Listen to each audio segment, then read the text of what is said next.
National college, জালপুর ইউনিভার্সিটির history কিছুটা বলেছিলাম। আজকে এই রবি সন্ধ্যার হিস্ট্রি কিছুটা বলবো। 1906 এর 11th মার্চ এই বঙ্গীয় জাতীয় শিক্ষা পরিষদ প্রতিষ্ঠার এক বছরের মধ্যে 1907 এর 27 জানুয়ারি এই রকম এক রবিবারই শুরু হয়েছিল তদানীন্তন পরিষদ পরিচালিত কলেজের ছাত্রদের সিলেবাসের বাইরেও আরো কিছু বিষয় শিক্ষাদান করার জন্য এক্সটেনশন লেকচার প্রোগ্রাম। প্রসঙ্গত জানাই, এই এক্সটেনশন লেকচার প্রোগ্রামে তখনকার দিনের স্বনামধন্য ব্যক্তিত্বরাই বক্তব্য রাখতেন। শ্রোতা থাকতেন মূলত কলেজ ছাত্ররা, তবে বাইরের শ্রোতাদের অবাধ প্রবেশ ছিল। রবীন্দ্রনাথ ঠাকুরও এই লেকচার প্রোগ্রামে 4টি বক্তৃতা দিয়েছিলেন। নিয়মিত চলার পর এই লেকচার প্রোগ্রাম কিছুটা অনিয়মিত হয়ে পড়েছিল।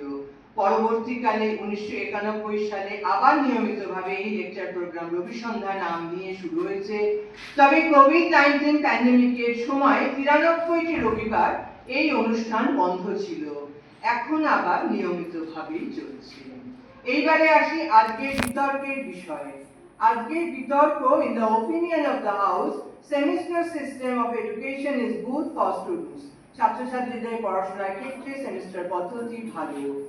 গতকালের প্রিলিমিনারি রাউন্ড থেকে আজকে এই 8 জন ফাইনাল রাউন্ডে তাদের বক্তব্য রাখবে। ডিবেটারদের বলছি, গতকাল তোমরা 4 মিনিট সময় পেয়েছিলে, আজকে 8 মিনিট সময় পাবে।